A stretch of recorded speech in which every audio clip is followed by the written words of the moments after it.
At last I am free. At last I am free.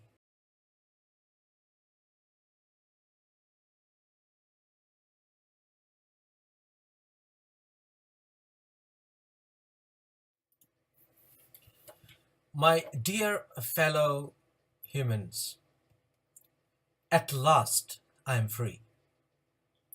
At last I am free. I am free at last. I've been a devout Muslim all my life. There were situations where I questioned my faith, but I still came back being more devout. But now, at last, I can say with all dignity that I have, that I am free. This claim of freedom is just a slogan. What exactly does it mean? Nothing. Okay, it has a ring of superficial truth to it, but in reality, if you think about it, it's an empty slogan. Islam is all about encouraging spirituality whilst giving a framework for this spirituality to flourish. So an example of a facet of this framework would be the prohibition of destroyers of spirituality such as alcohol, drugs, overeating, backbiting, gambling, and pornography. So what exactly is this man free from? Free from a religion that prescribes God consciousness, i.e. spirituality, and restrictions/prohibitions on base indulgences? Is that really something to celebrate or sloganeer? But now, at last, I can say with all dignity that I have, that I am free. Rabbi Jonathan Sacks, in his article, covers this concept of freedom indirectly. At one point in his article, he starts listing ailments that we in the West are facing, one of which being rates of depressive illness and stress-related syndromes having rocketed, especially among the youth. So after listing all those ailments that our society is facing, he goes on to state, none of this should surprise us. This is what a society built on materialism, individualism, and moral relativism looks like. It maximizes personal freedom. Again, this goes back to what the gentleman was sloganeering. It maximizes personal freedom, but at a cost. As Michael Walzer puts it, this freedom, energizing and exciting as it is also profoundly disintegrative, making it very difficult for individuals to find any stable community support. Very difficult for any community to count on the responsible participation of its individual members. It opens solitary men and women to the impact of a lowest common denominator, commercial culture.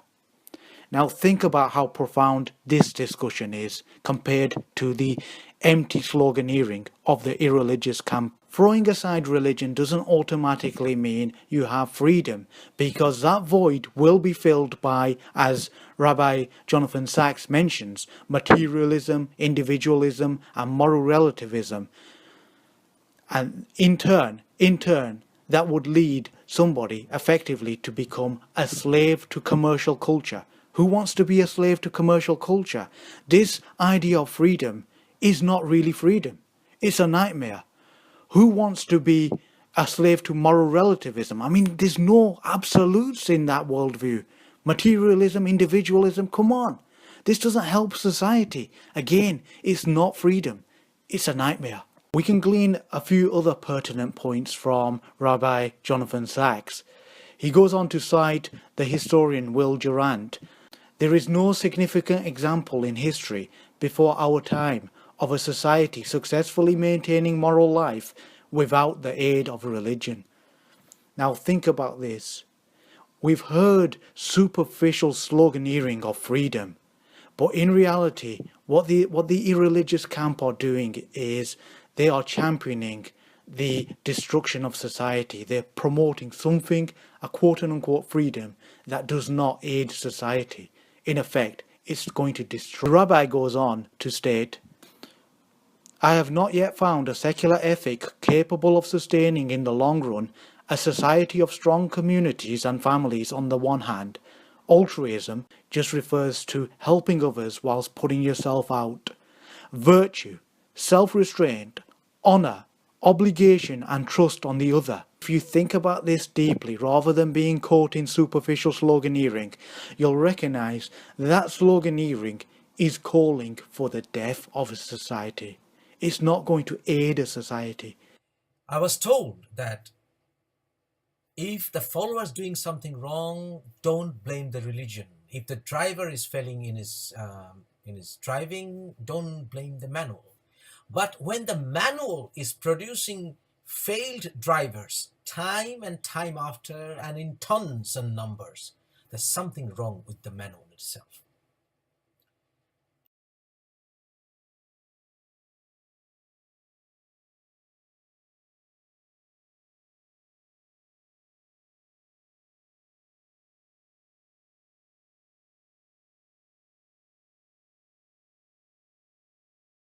Is there anything positive about? Is there anything, Robert? Excuse me. Is there anything positive about Islam you could say? Islam makes a lot of people be very moral and upright and live fine lives. That's good, right? And that wouldn't that be true of most Muslims? I would certainly say so, yeah, and never have denied it. I am free at last.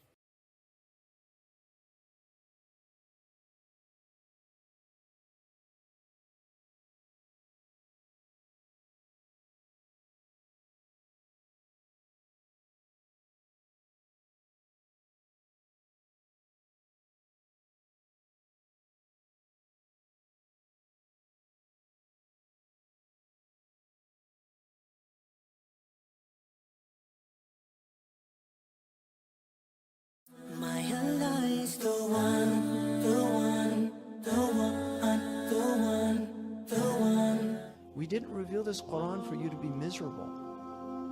I mean, Allah subhanahu wa ta'ala said that to his prophet. We did not reveal this Quran for you to be miserable.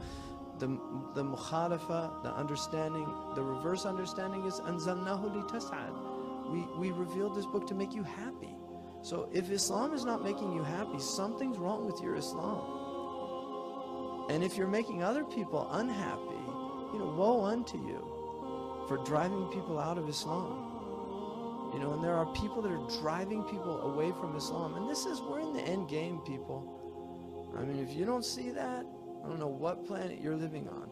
We're coming down to end game. Maybe it's 100 years from now. Maybe it's 200. I don't know. Those things are in the knowledge of God. But our Prophet said, "Bu'ittu wasa'a kahataini." I was sent, and the end of time are like these two. And he put his wusta and his sababa together, just like that. Bu'ittu ana wasa'atu kahataini. I was sent, and the hour is like this. That was 1,400 years ago.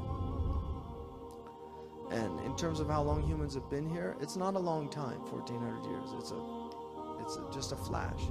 So this is a time for people to have a lot of rahab, just expansiveness in their hearts for people. Baza, baza. I wish I could quote it in Persian, but we're in the city of Maulana Jalaluddin, and he has a beautiful qasida which is in the entrance to his maqam. Come again.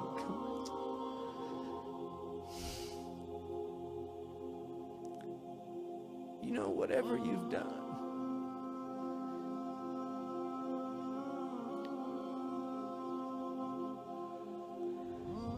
this isn't a caravan of despair.